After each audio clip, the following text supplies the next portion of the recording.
لا حول ولا قوة إلا بالله العلي العظيم حسبنا الله ونعم الوكيل نعم المولى ونعم النصير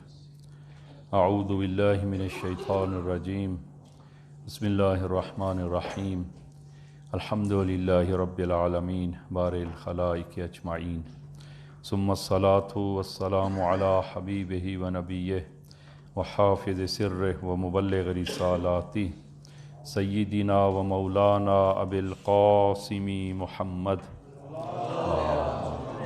صلی علی محمد وعلى اہل بیتہ الطیبین الطاہرین المعصومین الذین اذهب اللہ عنہم الرجس وطہرہم تطہیرا اللہم صلی علی محمد اللهم صل على محمد وآل محمد اللهم كل وليك الحجة ابن الحسن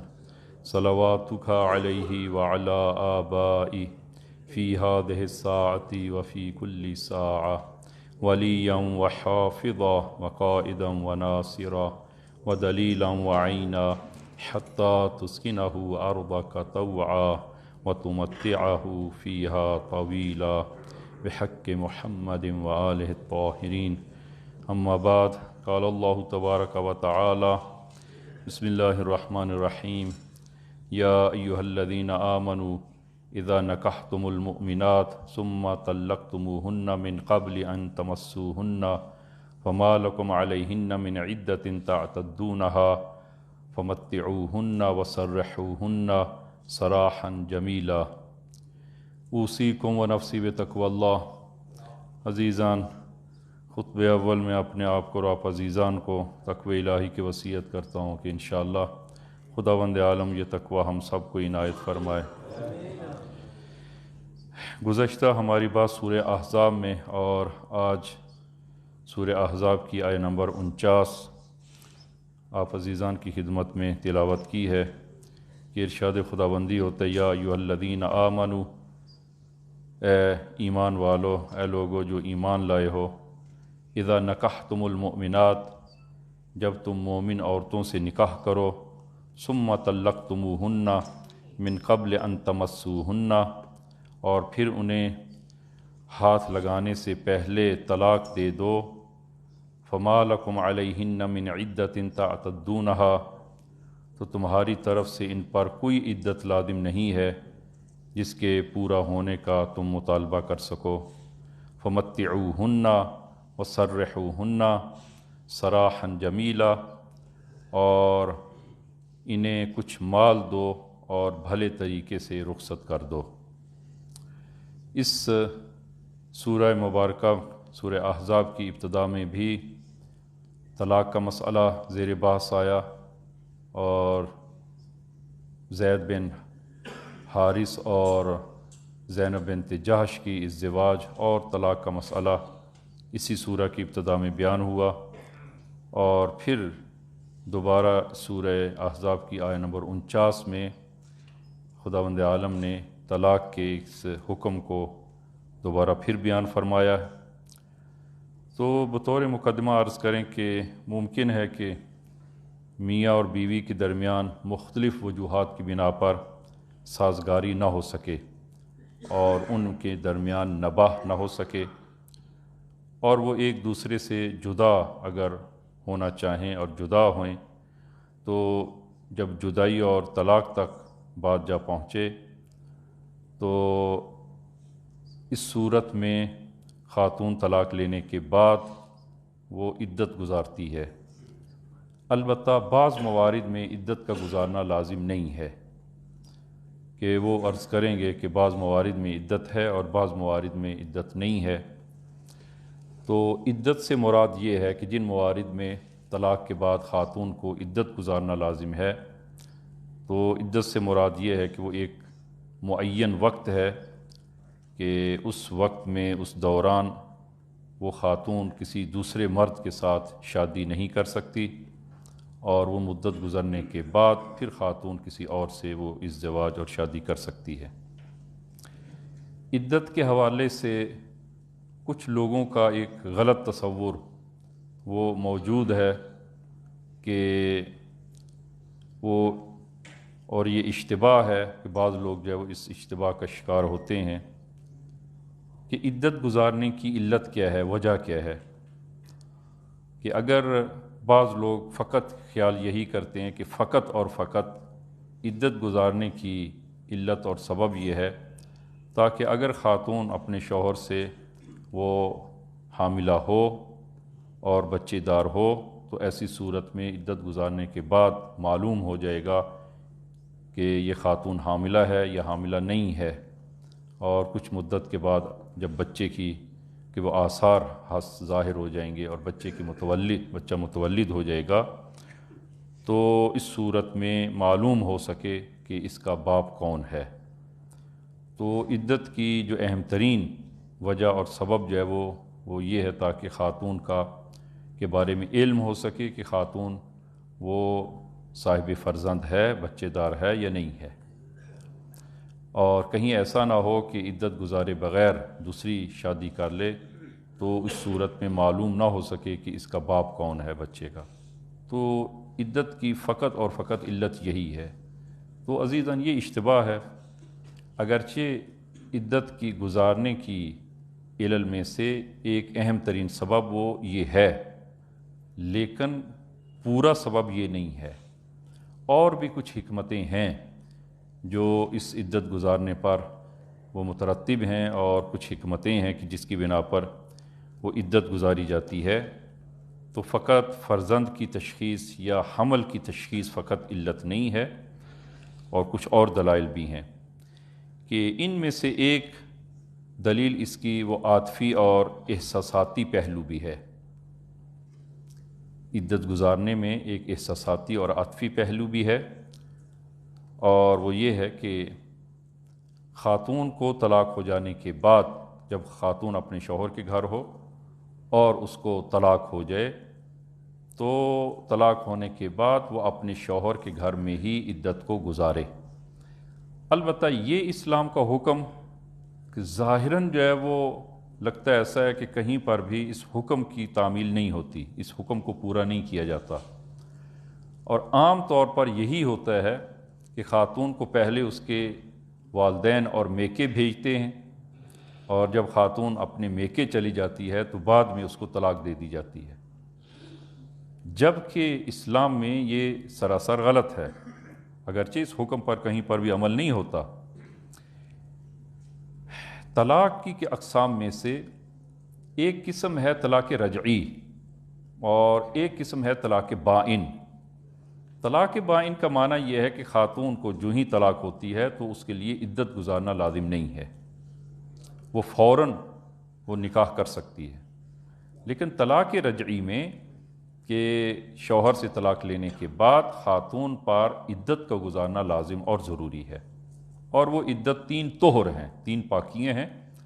کہ تیسری پاکی جو ہی حاصل ہوتی ہے طلاق کے بعد، اگرچہ طلاق کی اپنی شرائط ہیں، ابھی وقت نہیں ہے کہ وہ مورد نہیں ہے کہ میں طلاق کی ان شرائط کو عرض کروں،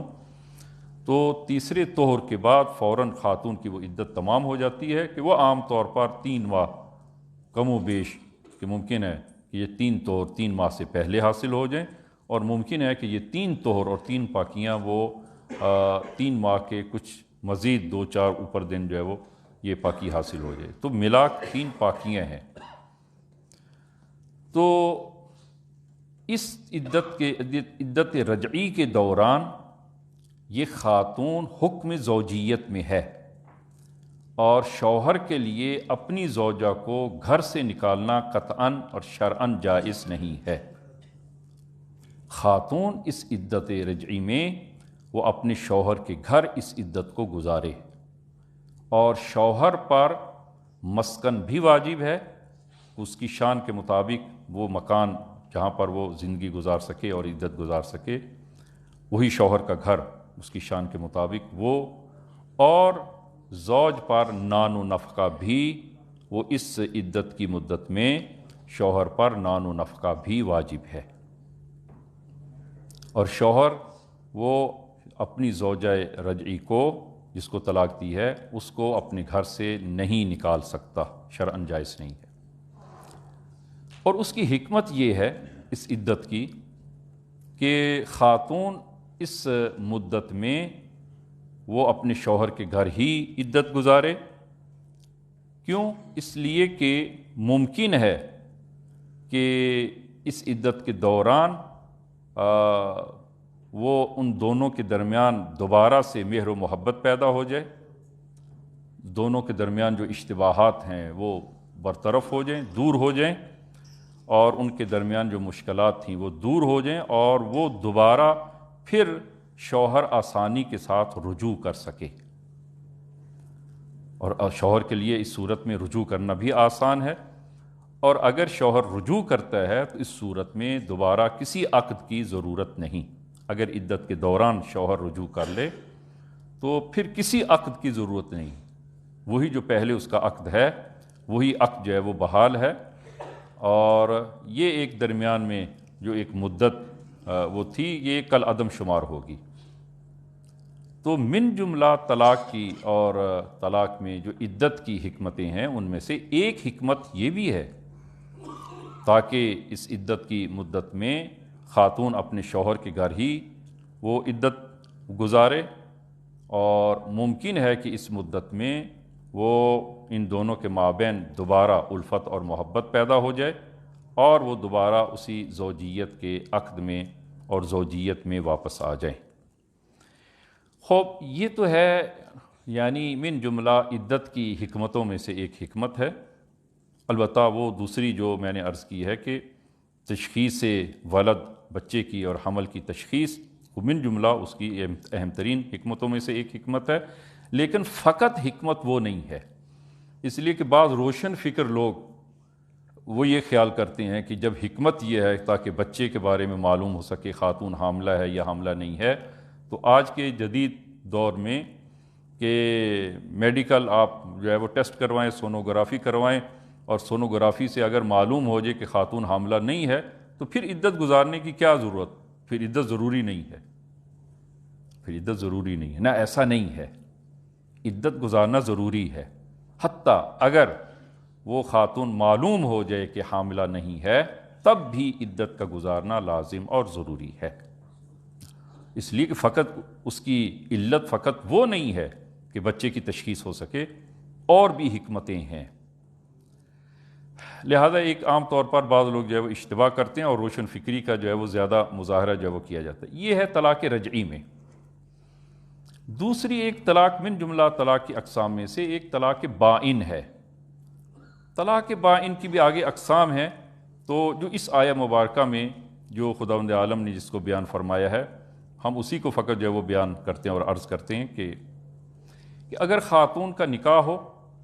نکاح ہونے کے بعد مثلا جو ہے وہ رخصتی نہ ہو، یا وہ ان کے مابین حقوق زوجیت ادا نہیں ہوئے، حقوق زوجیت ادا ہونے سے پہلے طلاق ہو جائے، تو ایسی طلاق جو حقوق زوجیت سے پہلے طلاق ہو جائے یہ طلاق بھی طلاق بائن ہے۔ طلاق بائن ہے یعنی اس طلاق کے بعد خاتون کے لیے عدت کا گزارنا لازم نہیں ہے، عدت نہیں ہے، لہذا جو ہی طلاق ہوئی ہے فوراً خاتون جو ہے وہ کسی اور سے عقد کر سکتی ہے۔ تو اس آیہ مبارکہ میں خداوند عالم نے فرمایا کہ یا ایھا الذین آمنوا اذا نکحتم المؤمنات، کہ اے ایمان والو کہ جب تم کسی مومن خواتین سے نکاح کرو، ثم طلقتموہن من قبل ان تمسوہن، ان کو مس کرنے سے پہلے، یعنی حقوق زوجیت ادا واقع ہونے سے پہلے اگر تم ان کو طلاق دے دو، فما لکم علیہن من عدۃ تعتدونہا، تو پھر وہ ان پر عدت کا گزارنا وہ لازم نہیں ہے کہ وہ تمہارے لیے عدت کو گزارے، نہ عدت نہیں ہے۔ فمتعوہن وسرحوہن سراحا جمیلا، اور فرمایا کہ اب جب طلاق دے دی ہے اور طلاق بائن ہے تو پھر اس صورت میں تم ان کو بھلے طریقے سے اور اچھے ان کو حق مہر ادا کرو، اور پھر جو ہے وہ اچھے طریقے سے وہ ان کو رخصت کر دو۔ عزیزاً، یہ حکم بھی میں عرض کروں کہ اگر نکاح ہو اور حقوق زوجیت ادا ہونے کے بعد اگر طلاق ہو جائے تو پورے حق مار کا ادا کرنا لازم ہے. اگر شوہر نے پہلے حق مار ادا نہیں کیا تو پورے حق مار کا ادا کرنا لازم ہے. لیکن اگر حقوق زوجیت سے پہلے اگر طلاق ہو جائے تو اس صورت میں فمتعوہن، یہ آیہ مبارکہ فرماتی ہے کہ فمتعوہن، ان کو وہ ادا کرو، کہ جو روایات میں وارد ہوا ہے یعنی نصف آدھا حق مار ان کو ادا کرو. آدھا حق مار کا ادا کرنا شوہر پر لازم ہے. وَسَرِّحُوهُنَّ سَرَاحًا جَمِيلًا، اور بھلے اچھے طریقے کے ساتھ اگر وہ جدائی پر مجبور ہو جائیں تو ایسی صورت میں وہ اچھی جدائی ان کے مابین ہونی چاہیے. تو عزیزاً جدائی تو بالآخر جو ہے وہ زوج اور زوجہ کے درمیان کوئی جدائی جو ہے وہ اچھی چیز نہیں ہے، اور خداوند عالم اور اسلام کے نزدیک کوئی پسندیدہ عمل نہیں ہے. جس طرح کہ امام صادق صلوات اللہ وسلام علیہ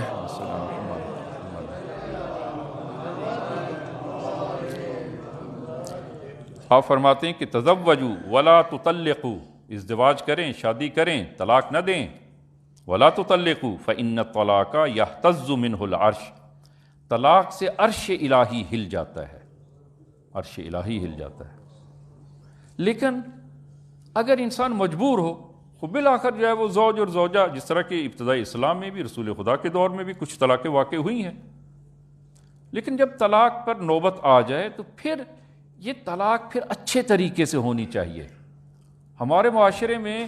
وہ طلاق پر جو باری آتی ہے اور طلاق کی نوبت آتی ہے تو بڑے برے طریقے سے طلاق دی جاتی ہے. لیکن اسلام کہتا ہے کہ جب جدا ہونا ہے تو اچھے طریقے سے جدا ہوں. سرحوہن سراحا جمیلا، ایک اچھی جدائی، بھلے طریقے سے جو ہے وہ جدائی ہو. جس طرح کہ سورہ بقرہ آیہ نمبر 229 میں، کہ وہ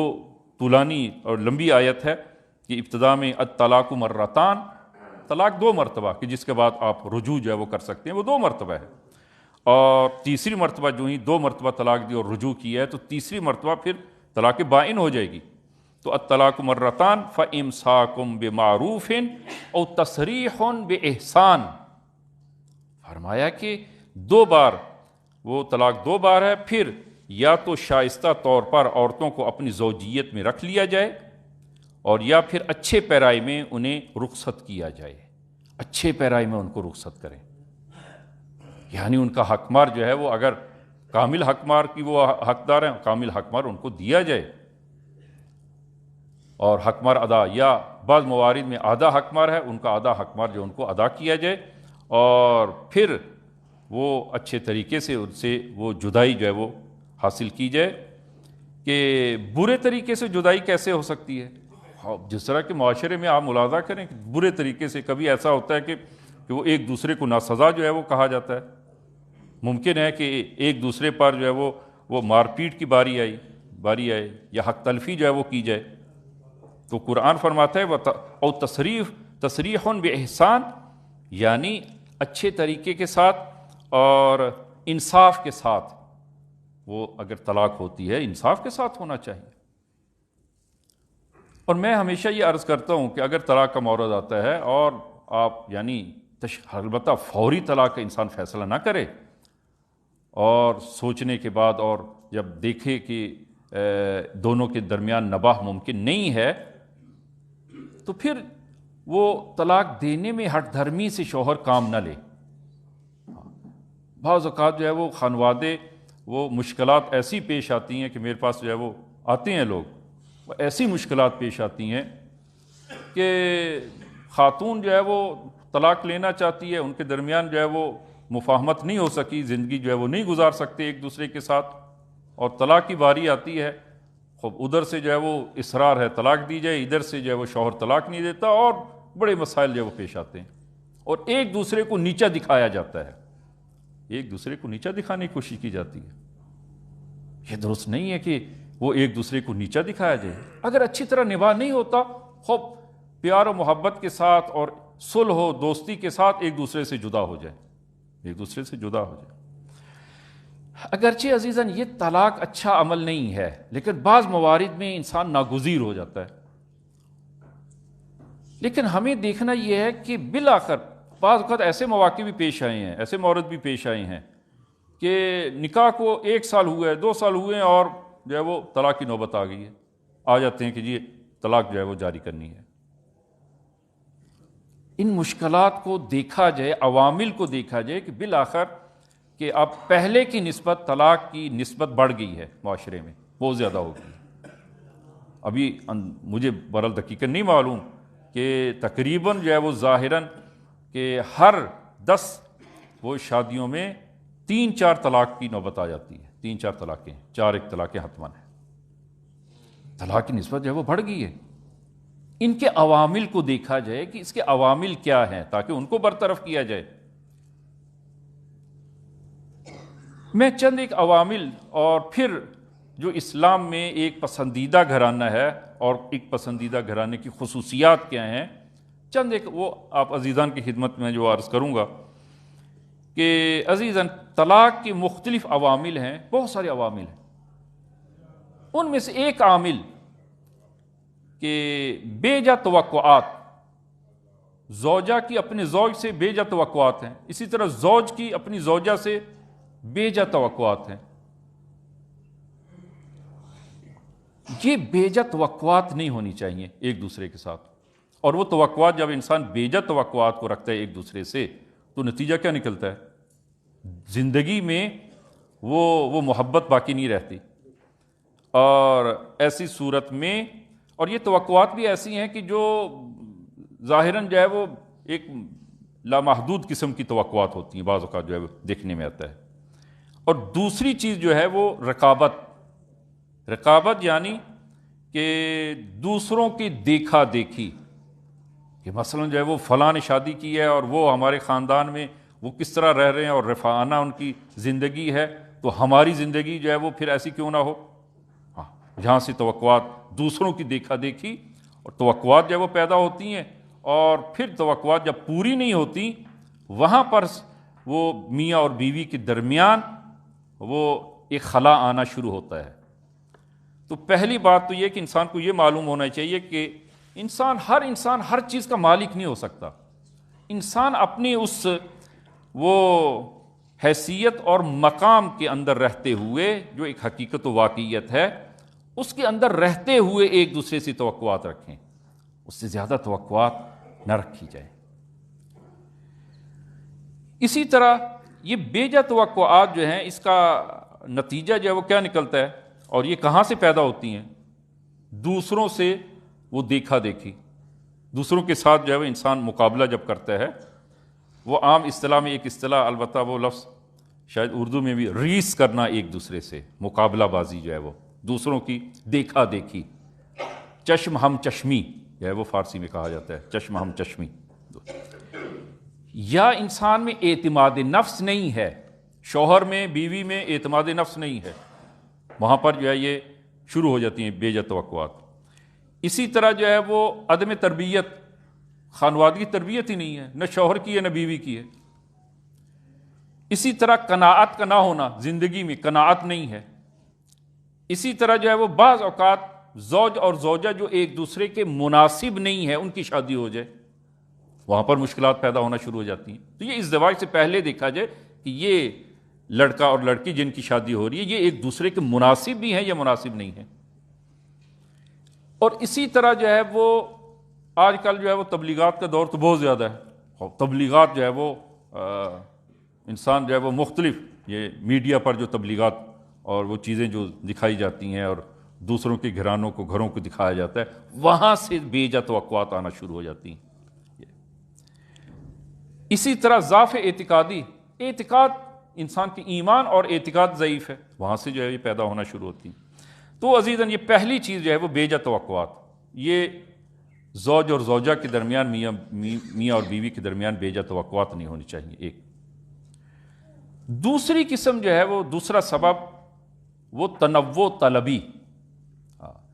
اب تنوع طلبی سادہ سا معنی اس کا عرض کروں کہ شادی کی ہے، اب ممکن ہے تنوع طلبی لڑکے کی زوج کی طرف سے ہو، ممکن ہے زوجہ کی طرف سے ہو۔ شادی کی 1 سال ہوا، 2 سال ہوا، اور یہ شوہر جو ہے وہ اب کسی اور کی طرف جو ہے وہ دیکھ رہا ہے، کسی اور کی طرف، اور وہ چاہتا ہے کہ مثلاً کہ وہ ایک اور زوجہ، نئی زوجہ اختیار کرے، اس کے بعد ایک اور زوجہ کی طرف ہے۔ یہ تنوع طلبی جو ہے وہ باعث بنتی ہے کہ زوج اور زوجہ کے درمیان تلخی پیدا ہو اور مسئلہ جو ہے وہ جدائی تک پہنچے۔ وہ انسان کے اندر وہ، اور یہ چیز انسان میں، انسانی خاندان کی بنیادوں کو سست کر دیتی ہے یہ چیز، اور انسان میں عفت جنسی اور قناعت نفسی جو ہے وہ ہونی چاہیے۔ تیسرا عامل، اور یہ بھی بہت اہم عامل ہے، وہ ہے شادی کے بعد جو اطرافی لوگ ہیں ان کی دخالت، بیجا دخالت۔ اور یہ عزیزان بہت زیادہ شادی کے بعد خاندانوں میں یہ چیز بہت زیادہ عام ہے، اور جس کے نتیجے میں وہ جن کی شادی ابھی ہوئی ہے وہ زیادہ دیر نہیں چل پاتی، ان کے درمیان اختلاف اور مسائل پیدا ہونا شروع ہو جاتے ہیں۔ مثلا جو ہے وہ اطرافیان کی دخالت، مثلا جو ہے وہ ساس ہے، سسر ہے، اس کی نندیں ہیں یعنی شوہر کی بہنیں ہیں، اسی طرح اور ممکن ہے کہ کچھ لوگ جو شوہر کی طرف سے وہ دخالت کرتے ہوں، اسی طرح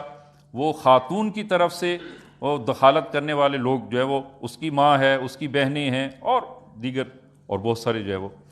یہ اطرافیان جو اطراف میں لوگ ہیں، اور خصوصاً ساس اور سسر، یہ دخالت نہ کریں بلکہ مراقبت اور نظارت رکھیں، مداخلت نہ کریں، مداخلت نہ کریں۔ اور یہاں سے وہ بہت سارے مسائل جو ہم نے دیکھی ہیں جو طلاق کے نوبت پہنچی ہے، وہ یہ ہے کہ یا ساس کا ہے یا نندیں ہیں، یا اسی طرح جو ہے وہ دوسری طرف وہ لڑکی کی ماں ہے، شوہر کی ساس ہے، اور وہ اس کی وہ سالیاں ہیں مثلا۔ یہ اطرافیان جو ہیں یہ اس مسئلے ازدواج میں، یہ ابھی دو جوان جو ازدواجی زندگی میں منسلک ہوئے ہیں، ان کو زندگی کرنے دیں، یہ بھیجا مداخلت نہ کریں۔ اور خصوصاً البتہ میں قطعاً جو ہے وہ یہ نہیں کہتا ہوں کہ، اور ہمارا ماشاءاللہ یہ معاشرہ اور جو رہن سہن کا طریقہ ہے اور اکٹھا، یہ بہت اچھا ہے، یہی ہونا چاہیے،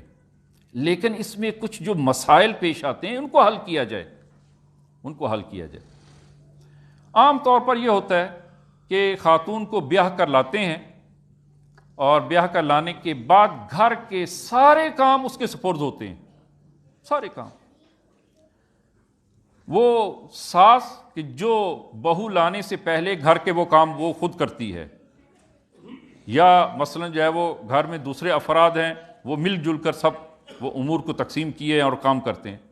لیکن جو ہی بہو کو بیاہ کر لاتے ہیں سب کے سب ہاتھ سمیٹ لیتے ہیں، اور وہ سارے کام اب بہو کی ذمہ داری ہے، یہ سارے کام بہو کی ذمہ داری ہے۔ اب نہ ساس کام کرتی ہے اس لیے وہ تو ساس ہے، اور نہ ہی جو ہے وہ نندیں کام کرتی ہیں اس لیے کہ ہم تو بہو بیاہ کر لے آئے ہیں، گھر کو جو ہے وہ اسی نے سنبھالنا ہے۔ یہاں سے مسائل پیش آتے ہیں، بے انصافی نہ کی جائے۔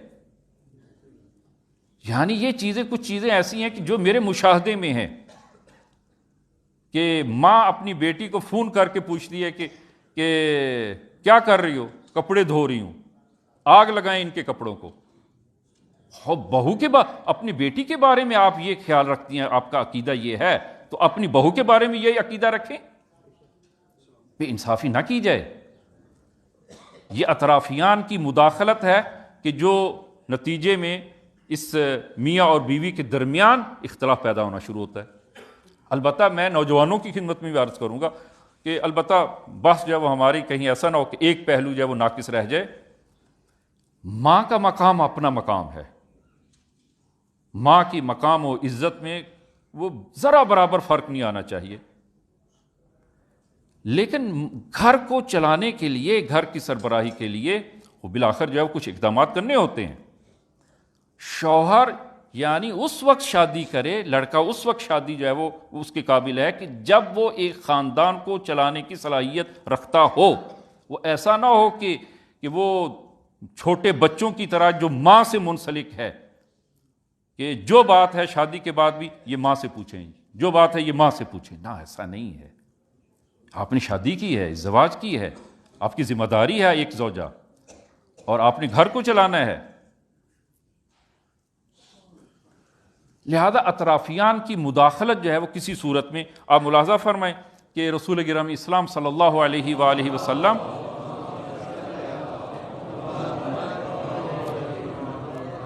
دوسرے یا تیسرے دن آپ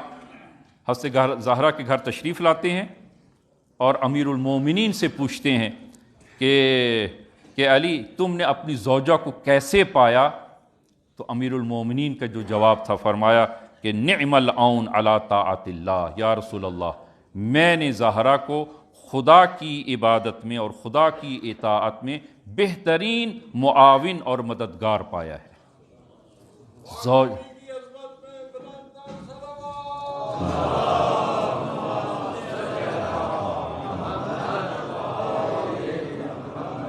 اور جب حضرت زہرا سے پوچھا گیا کہ آپ نے علی کو کیسا پایا، تو فرمایا کہ خیر بعل، بہترین شوہر، خیر بعل۔ زوج اور زوجہ جو ہے وہ ایک دوسرے کے ساتھ اسی طرح ہونا چاہیے۔ میں دیگر کچھ عوامل ہے اس کی طرف جو ہے وہ عرض نہیں کرتا ہوں، کہ ایک دو نکات جو ہے وہ آپ عزیزان کی خدمت میں، کہ عزیزان یہ ایک خاندان، زوج اور زوجہ مل کر جب ایک خاندان کو تشکیل دیتے ہیں، خداوند عالم کے نزدیک نہایت مقدس اور محبوب ترین یہ خاندان ہے کہ جو تشکیل پایا ہے، اور خداوند عالم نے اس کو اپنی آیات اور نشانیوں میں سے اہم ترین نشانی قرار دی ہے۔ اور یہ شاید بھی یہ بیان میں نے پہلے کبھی عرض کیا ہو کہ سورہ روم میں آپ ملاحظہ کریں آیت نمبر 20 سے 25 تک، کہ تقریباً یہ 6 آیات ہیں، اور ان 6 آیات میں خداوند عالم نے مسلسل آیت نمبر 20 میں وَمِنْ آیَاتِهِ أَنْ خَلَقَكُمْ مِنْ تُرَابٍ ثُمَّ إِذَا أَنْتُمْ بَشَرٌ تَنْتَشِرُونَ وَمِنْ آیَاتِهِ سے یہ شروع ہوتی آیت۔ اس سے اگلی آیت نمبر 21 وَمِنْ آیَاتِهِ أَنْ خَلَقَ لَكُمْ مِنْ أَنفُسِكُمْ أَزْوَاجًا لِتَسْكُنُوا إِلَيْهَا، اور اس سے اگلی آیات میں وَمِنْ آیَاتِهِ خلق السماوات والارض ومن آیاتہ منامکم باللیل والنہار ومن آیاتہ مسلسل 6 آیات میں خداوند عالم نے فرمایا یہ میری آیات میں سے ہے، یہ میری آیات میں سے ہے۔ ان میں سے ایک آیت خداوند عالم نے یہی قرار دی، ومن آیاتہ ان خلق لکم من انفسکم ازواجا، کہ خداوند عالم نے تمہاری ہی جنس سے وہ ازواج کو خلق کیا ہے، لتسکنوا الیہا۔ عزیزاً ازدواج ایک خاندان کو تشکیل دینا کس لیے ہے؟ لتسکنوا الیہا، تاکہ تم سکون پا سکو، ایک دوسرے سے سکون پا سکو۔ لتسکنوا الیہا وجعل بینکم مودۃ ورحمہ، اور خداوند عالم نے تمہارے درمیان مودت اور رحمت کو قرار دیا ہے، مودت اور رحمت کو قرار دیا ہے۔ عزیزاً مودت کہا جاتا ہے دل میں، اور رحمت کہا جاتا ہے کہ اس مودت کا، اس محبت کا وہ اظہار بھی ہونا چاہیے۔ یہ فقط جو ہے وہ یہ محبت دل میں ہی نہیں رہنی چاہیے، بلکہ اس کا اظہار ہو۔ کہ رسول گرامی اسلام صلی اللہ علیہ وآلہ وسلم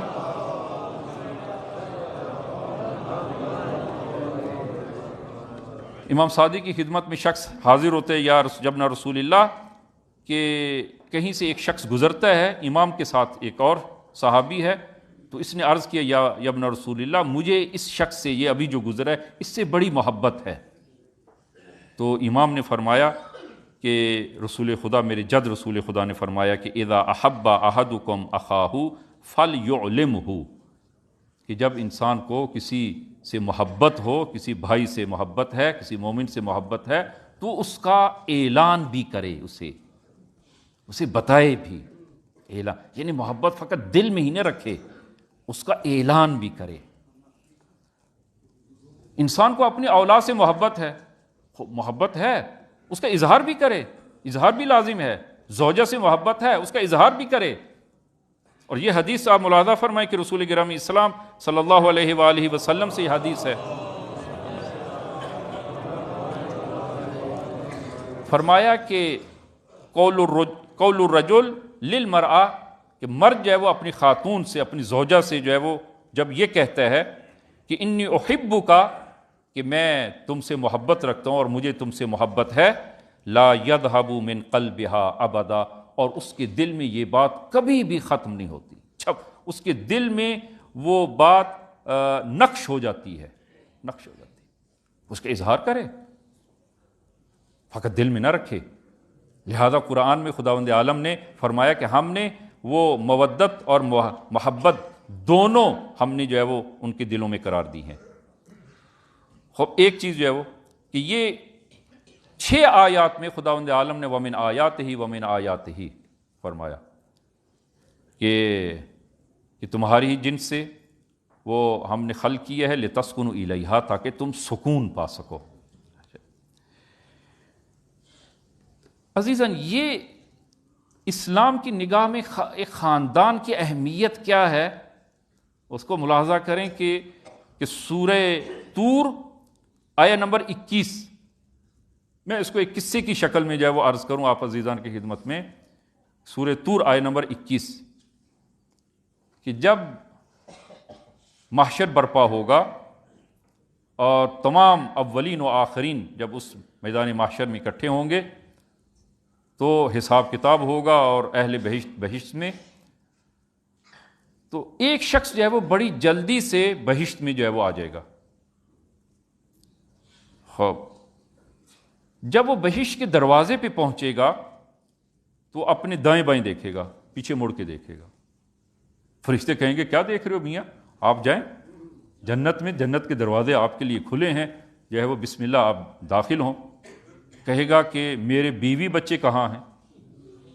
میرے بیوی بچے کہاں ہیں، میرے ماں باپ کہاں ہیں، میرے بیوی بچے کہاں ہیں۔ فرشتے کہیں گے کہ وہ بھی انشاءاللہ آ جائیں گے، جنت میں آ جائیں گے، ابھی آپ تو چلیں۔ کہیں گے نا، میں تو نہیں جاؤں گا، جب تک میرے بیوی بچے، میرے ماں باپ اور بیوی بچے نہیں آ جاتے میں اندر داخل نہیں ہوں گا۔ فرشتے پریشان ہوں گے، خدایا اب کیا کیا جائے، یہ تو جو ہے وہ جنت کے دروازے پر اس نے تو وہ مظاہرہ شروع کر دیا، تظاہرات شروع کر دیے، یہ تو اندر داخل نہیں ہوتا، اب کیا کریں۔ اس کے ماں باپ یا بیوی بچے وہ بھی مومن ہیں لیکن ان کے نمبر کم ہیں، ذرا نمبر کم ہیں، مثلا 50 نمبر ہیں، اس کے نمبر 100 ہیں، فوراً جنت میں آ گیا۔ میں یہ مثال سمجھانے کے لیے عرض کروں، میں آیات کو عرض کروں گا کہ بیوی بچوں کے نمبر 50 ہیں، تو خداوند عالم فرمائے گا کہ ہاں، اسے کہیں گے کہ وہ حساب کتاب میں ہے، حساب جو ہی ان کا کلیئر ہوتا ہے وہ بھی جنت میں آ جائیں گے۔ کہ نام میں نہیں جاؤں گا، خدایا اب کیا کریں۔ خداوند عالم حکم دے گا ملائکہ کو کہ اس کے بیوی بچوں کو لا کر اس کے ساتھ جنت میں داخل کر دیں۔ فرشتے پھر کہیں گے خدایا مثلا جس کے 100 نمبر ہیں اس کا جنت میں درجہ ایک بلند درجہ ہے،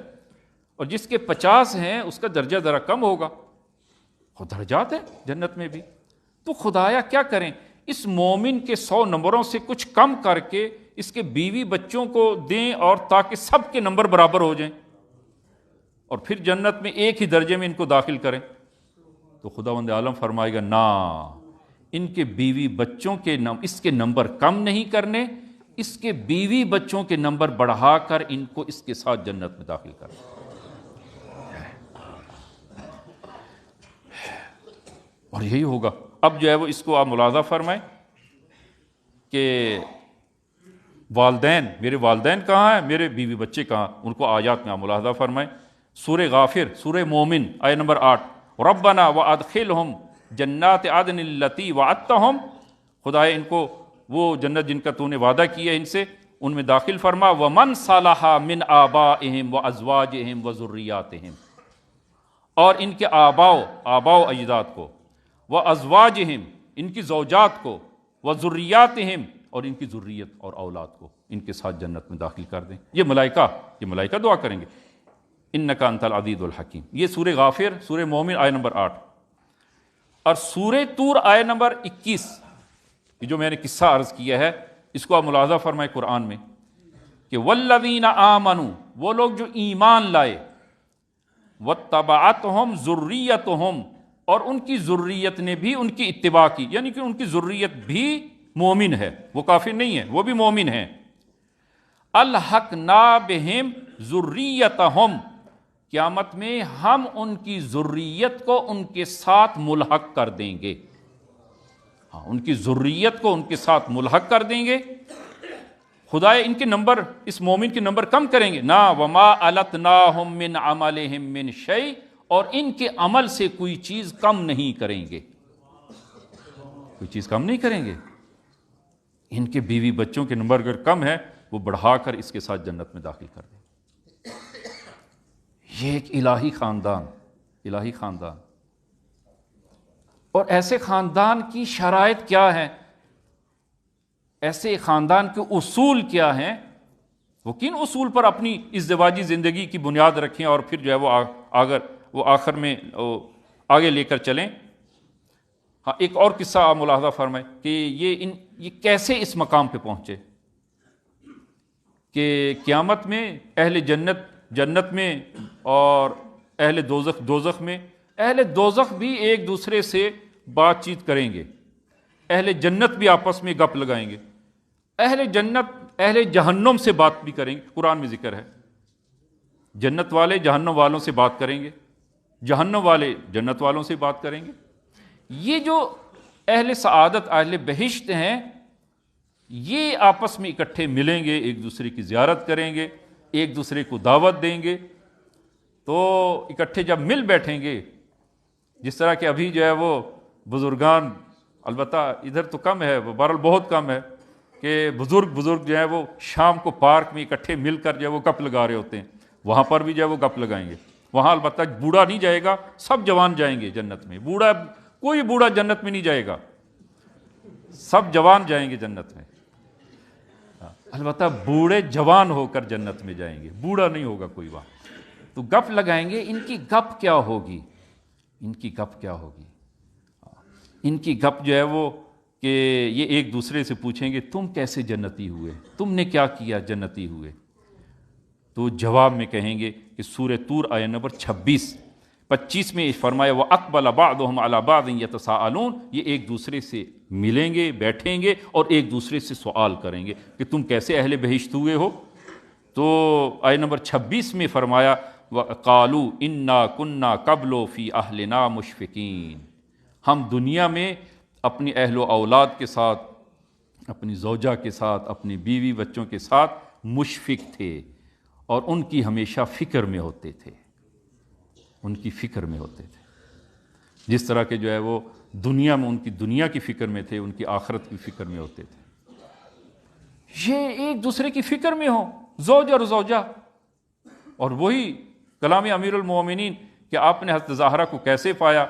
اور فرمایا کہ یا رسول اللہ کہ نعم العون علی فی طاعت اللہ، خدا کی اطاعت میں بہترین مددگار. زوج اور زوجہ ایک دوسرے کے مددگار ہوں. زندگی میں مشکلات آتی ہیں، وہ ازدواج کی ابتدائی زندگی میں، ابتدائی دنوں میں مشکلات ہوتی ہیں. ہاں، البتہ وہ ایک طبیعی چیز ہے. ایک دوسرے کو نہیں سمجھتے، ایک دوسرے کو جو ہے وہ سمجھنے میں وقت ملتا ہے. لہذا زوجین کے والدین، ہاں، زوج یعنی شوہر کے والدین اور اسی طرح زوجہ کے والدین، وہ وقت دیں، ایک دوسرے کو سمجھنے کا وقت دیں تاکہ ایک دوسرے کو سمجھ سکیں اور زندگی جو ہے وہ پھر وہ مشترکہ زندگی جو ہے وہ اس طریقے سے وہ گزار سکیں. تو عزیزاً، پہلی چیز جو ہے وہ اصل معنویت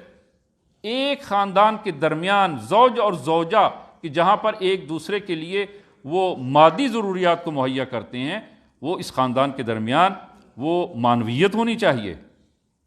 اگر زوج اور زوجہ کے درمیان معنویت نہیں ہوگی، یہ ایک وہ پسندیدہ وہ گھرانہ اور خاندان وہ تشکیل نہیں دے پائیں گے. معنویت ہونی چاہیے. اور ملاحظہ فرمائے حضرت زہرا صلوات اللہ وسلام علیہا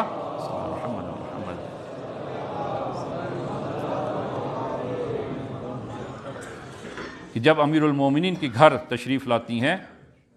تو پہلا کام جو آپ نے فرمایا، گھر کا جائزہ لیا اور جو ہے وہ کہا کہ امیر المومنین سے یا ابو الحسن کہ پہلے تو فرمایا کہ آج کی رات ہم خدا کی عبادت و بندگی کریں گے. دوسری چیز فرمائی کہ میں گھر میں یہ مکان مثلا جو ہے وہ یہ حصہ گھر کا یہ کونا میں اپنا مسلح اور اپنی بندگی کے لیے، خدا کی بندگی کے لیے اس کو قرار دیتی ہیں۔ گھر کا ایک حصہ، ایک کونا، اس کو معین فرمایا آپ نے کہ جہاں پر آپ جو ہے وہ خدا کی بندگی کریں۔ اصل معنویت زوج اور زوجہ کے، اور یہ احکام موجود ہیں۔ آپ مفاتی میں ملاحظہ فرمائیں کہ ازدواج کرنے کے بعد جب زوجہ کو گھر میں لایا جاتا ہے تو کیا کیا عمل کیا جائے، کیا کیا اعمال کیے جائیں۔ البتہ ہمیں فرصت ہی نہیں ہوتی، بعض ایسی چیزوں میں ہم حرام میں مبتلا ہوتے ہیں کہ وہ ان معنویت کی طرف توجہ ہی نہیں ہوتی کہ جو ہے وہ کیا کیا جائے۔ خاتون کو گھر میں لایا جاتا ہے تو اس وقت جو ہے وہ کیا کیا کیا جائے۔ عزیزاً یہ ایک اہم ترین چیز کہ ابھی وقت نہیں رہا کہ میں عرض کروں، کہ آئندہ انشاءاللہ وہ موقعیت اور فرصت کو دیکھتے ہوئے عرض کریں گے کہ وہ باہمی احترام ہے۔ زوج و زوجہ دونوں ایک دوسرے کا احترام کریں۔ شوہر کا شوہر ہونا یہ باعث نہیں بنتا کہ وہ زوجہ کی بے احترامی کرے کہ میں شوہر ہوں اور لہذا زوجہ ہی چو نیچ ہے اور بے احترامی کرے۔ نا عزیزہ، حق نہیں ہے۔ زوجہ کے احترام کرے، زوجہ بھی متقابلاً شوہر کا احترام کرے، اور احترام میں بھی یعنی بولنے میں ادب ہو، ایک دوسرے کے ساتھ جو معاملات ہیں وہاں پر وہ ادب و احترام جو ہے وہ موجود ہو۔ اب حضرت زہرا کا گھرانہ آپ دیکھ لیں، ملاحظہ فرمائیں کہ جب بھی امیر المومنین کو بلاتی ہیں کبھی بھی نام لے کر نہیں بولا یا ابا الحسن، یا ابا الحسن، ہمیشہ لقب سے اور کنیت سے آپ نے پکارا، اور کبھی فرماتی کہ میری جان آپ پر قربان ہو۔ حضرت زہرا امیر المومنین کو جب خطاب کرتی ہیں، احترام، باہمی احترام، اور اسی طرح امیر المومنین بھی۔ تو زوج و زوجہ کے درمیان، اور بہت سارے موارد جو طلاق تک نوبت جو ہے وہ پہنچتی ہے، وہ اس میں بعض اوقات یہ عوامل جو ہے وہ اس میں موجود ہوتے ہیں کہ زوج اپنی زوجہ کا احترام نہیں کرتا، وہ کوئی احترام نہیں، دوسروں کے سامنے وہ بے احترامی کرتا ہے۔ بے احترامی جائز نہیں ہے۔ مومن کی مومنہ ہے، وہ مومن کی بے احترامی جائز نہیں ہے۔ زوجہ ہے، انسان کا لباس ہے، زوج اور زوجہ دونوں ایک دوسرے کے لباس ہیں۔ اگر جو ہے وہ انسان اپنی زوجہ کی بے احترامی کرے گا، خود اس نے اپنے لباس کو وہ داغدار کیا ہے۔ لہٰذا باہمی احترام جو ہے وہ ان دونوں کے مابین ہونا چاہیے کہ جو ایک الہی وہ گھرانے میں موجود ہے، کہ انشاءاللہ خداوند عالم ہم سب کو توفیق عنایت فرمائے کہ ایک الہی اور وہ گھرانہ کے جو خدا و رسول کو پسند ہے، وہ ایسے ہم گھرانے کو تشکیل دے سکیں۔ بسم اللہ الرحمن الرحیم، قل هو اللہ احد اللہ الصمد لم یلد ولم یولد ولم یکن لہ کفوا احد۔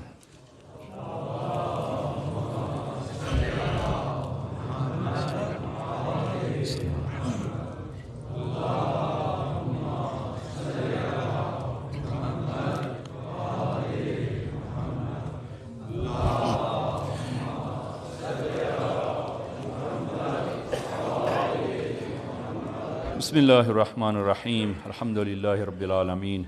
والصلاة والسلام علی محمد وآلہ الطیبین الطاہرین المعصومین۔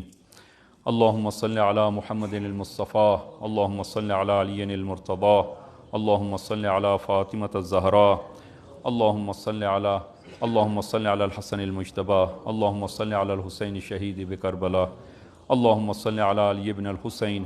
اللہم صلی علی محمد بن علی، اللہم صلی علی جعفر بن محمد، اللہم صلی علی موسیٰ بن جعفر، اللہم صلی علی علی بن موسیٰ الرضا، اللہم صلی علی محمد بن علی، اللہم صلی علی علی بن محمد، اللہم صلی علی الحسن العسکری، اللہم صلی علی القائم المہدی، اللہم صلی علی محمد وآل محمد وعجل فرجہم وسہل مخرجہم۔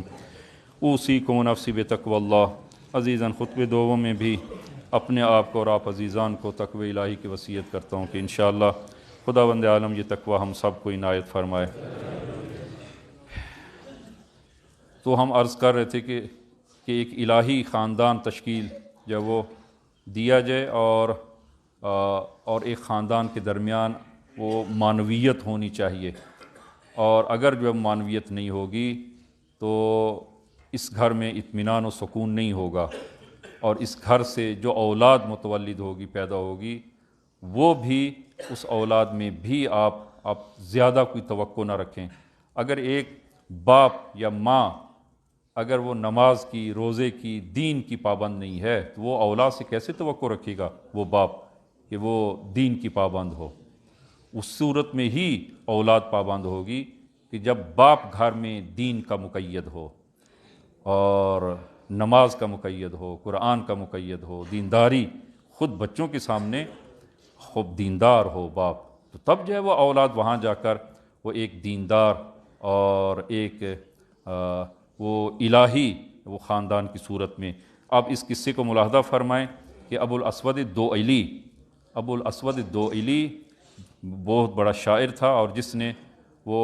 قرآن کی یا اعراب گزاری کی ہے یا نقطے، قرآن پہلے بغیر نقطوں کے تھا اور عرب جو ہے وہ اپنے ذوق سے اس کو صحیح پڑھتے تھے، اور جب غیر عرب مسلمان ہوئے ہیں تو قرآن پڑھنے میں اشتباہ کیا انہوں نے، تو اعراب گزاری جو ہے وہ جناب امیر المومنین کے حکم پر ابو الاسود الدؤلی نے یہ کام جو ہے وہ کیا ہے، اور امیر المومنین نے ایک تھوڑی مدت کے لیے بصرہ کا قاضی بھی ان کو معین کیا اور پھر جلدی سے ان کو ہٹا بھی دیا، اور یہ عاشق امیر المومنین تھا۔ اور امیر المومنین کی شہادت کے بعد شام میں یہ زندگی اس نے بسر کی، ایک ہی بیٹی تھی اور مالی حالات بھی اچھے نہیں تھے، تو لیکن امیر المومنین کی محبت سے اس نے ہاتھ نہیں اٹھایا کہ جب وہ حاکم نے وہ اس کا اپنی طرف مائل کرنے کے لیے جو حربہ جو ہمیشہ اختیار کیا اس نے، وہی حربہ ابو الاسود الدؤلی کے ساتھ اختیار کیا کہ اس کا ایک مخصوص زعفرانی حلوہ ہوتا تھا، اس نے مخصوص زعفرانی حلوہ بنایا اور ایک تھیلی میں درہم و دینار ڈالے اور ابو الاسود الدؤلی کے گھر بھجوائے۔ جناب ابو الاسود الدؤلی گھر میں نہیں تھا، اکیلی بیٹی گھر میں تھی، بھوکی تھی، تو جب ان کارندوں نے لا کر یہ حلوہ اور درہم و دینار دق الباب کیا، بیٹی آئی اور اس کو تھمائے کہ یہ حاکم نے بھیجے ہیں،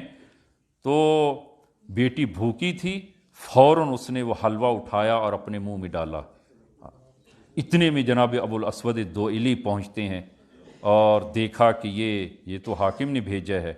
تو بیٹی سے ایک جملہ کہا، بیٹی اگر یہ حلوہ تمہارے وہ حلق سے نیچے اتر گیا تو جان جاؤ کہ علی کی محبت تمہارے دل میں باقی نہیں رہے گی، علی کی محبت باقی نہیں رہے گی۔ بیٹی نے جو ہی سنا وہ منہ میں جو حلوہ تھا اس کو اگل دیا اور شعر پڑا ایک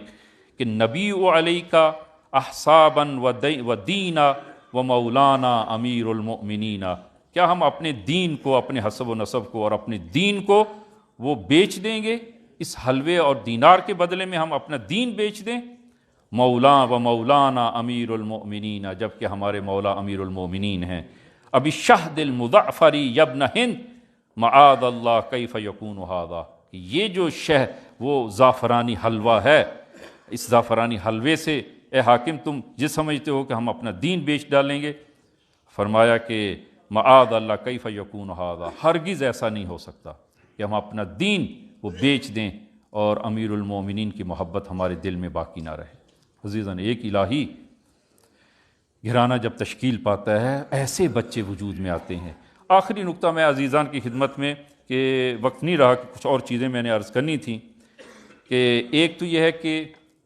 محبت ہونی چاہیے زوج اور زوجہ کے درمیان، اب اس کے شواہد خود ہے حضرت زہرا کی زندگی اور امیر المومنین کی زندگی سے کہ میں کچھ عرض کرتا وہ وقت نہیں آ۔ دوسری چیز کہ مشارکت و مساعدت، گھر میں زوج اور زوجہ ایک دوسرے کے مددگار بنے۔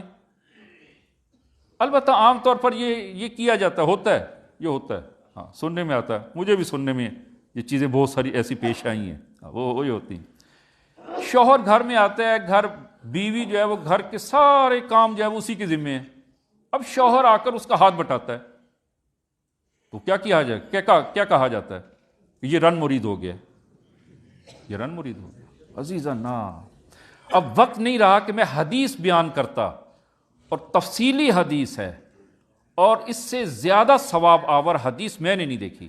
جو رسول خدا نے امیر المومنین کو آپ نے فرمائی کہ امیر المومنین فرماتے ہیں کہ رسول خدا گھر میں تشریف لاتے ہیں، حضرت زہرا اپنے دوسرے کاموں میں مصروف ہیں، اور میں دال صاف کر رہا ہوں، دال پکانی تھی، دال کو امیر المومنین صاف کر رہے ہیں، اور جب یہ دیکھا تو رسول خدا نے فرمایا یا علی، میں جو کچھ کہہ رہا ہوں یہ خداوند عالم کی طرف سے ہے، میری طرف سے کچھ نہیں۔ اور پھر وہ طولانی حدیث، عزیزان وقت نہیں، میں انشاءاللہ وہ کسی اور موقع پر وہ عرض کروں گا کہ جو رسول خدا نے جو ثواب اس کام پر، اہل خانہ کی جو ہے وہ ہاتھ بٹائیں، مدد کریں، اس سے محبت بھی بڑھتی ہے۔ یہ فقط جو ہے وہ ہاتھ بٹانے سے کام تو ہو ہی جائیں گے، وہ محبت بھی اس سے بڑھتی ہے کہ اس حدیث کا ایک جملہ فرمایا یا علی، امیر رسول خدا فرما رہے یا علی لا یخدم العیال الا، فرمایا کہ اپنی اہل و عیال کی کوئی خدمت نہیں کرتا، ان کی مدد نہیں کرتا، مگر الا صدیق او شہید او رجل یرید اللہ بہ خیر الدنیا والآخرہ، جو اپنے گھر والوں کی مدد کرتا ہے، فرمایا کہ یا وہ صدیق ہے، وہ شہید کا ہے، شہید کے مقام پر ہے، وَرَجُلٌ يُرِيدُ اللَّهُ بِهِ، خداوند عالم جس کی خیر دنیا و آخرت کی خیر چاہتا ہے اس کو یہ چیز عنایت کرتا ہے، خیر دنیا و آخرت جس کی چاہتا ہے۔ اور ایک آخری حدیث جو ہے وہ، وقت اوپر ہو گیا، آخری حدیث جو ہے وہ روایت کے الفاظ ہیں، فاتح خیبر، خندق و خیبر، وہ امیر المؤمنین، کہ وہ ایک ہی جملہ عرض کروں، خداوند عالم کے بعد اس روئے زمین پر خداوند عالم کے بعد رسول خدا، اور رسول خدا کے بعد امیر المومنین، مقام و عظمت کے لحاظ سے خلاصہ میں نے عرض کیا ہے۔ یہ امیر المومنین گھر میں کیسے ہیں؟ حدیث کے الفاظ ہیں کہ علی یکنس فی البیت، امیر المومنین گھر میں جھاڑو دے رہے ہیں، گھر میں جھاڑو دے رہے ہیں، یہ کوئی عیب نہیں ہے۔ فرمایا کہ وہ زوج اور زوجہ ایک دوسرے کے ساتھ مساعدت کریں، مشارکت کریں، اس سے جو ہے وہ البتہ وقت نہیں رکھ میں عرض کروں کہ زوجہ پر یہ سب کچھ جو ہے وہ واجب نہیں ہے، اپنے شوہر کے گھر میں جو ہے یہ کام کر رہی ہے، شوہر کے گھر کا کام کر رہی ہے، اور اس کا ثواب کتنا ہے، اس کا الگ مرحلہ ہے کہ اس کا ثواب کتنا ہے، تو مدد کرے، اس سے محبت بڑھتی ہے۔ اور امیر المومنین جیسی شخصیت جو ہے گھر میں حضرت زہرا کی مدد کرتے ہیں، گھر میں وہ صفائی کرتے ہیں، جھاڑو دیتے ہیں، امیر حضرت زہرا کی مدد کرتے ہیں، کہ انشاءاللہ خداوند عالم توفیق ہمیں عنایت فرمائے کہ یہ ایک الہی گھرانہ جو ہمارے لیے اسوہ اور نمونہ ہے، کہ سورہ زمین قرآن نے ایک دو خانواد، البتہ وقت نہیں رکھ میں عرض کروں کہ 2 خانوادوں کو نمونہ قرار دیا ہے جس کے بارے میں آیات ہیں، اور جس میں دونوں یعنی شوہر اور زوجہ دونوں اہل سعادت، اہل معنویت اور خداوند عالم کے اس قرب کے مقام تک پہنچے ہیں۔ ایک گھرانہ جو ہے وہ امیر المومنین حضرت زہرا کا یہ گھر ہے کہ سورہ دہر اور سورہ انسان کی 18 آیات نازل ہوتی ہیں، اور دوسرا گھرانہ وہ حضرت وہ زکریا کا گھرانہ ہے۔ حضرت زکریا کے گھرانے کے بارے میں خداوند عالم نے فرمایا کہ یہ سب کے سب اہل خیر ہیں،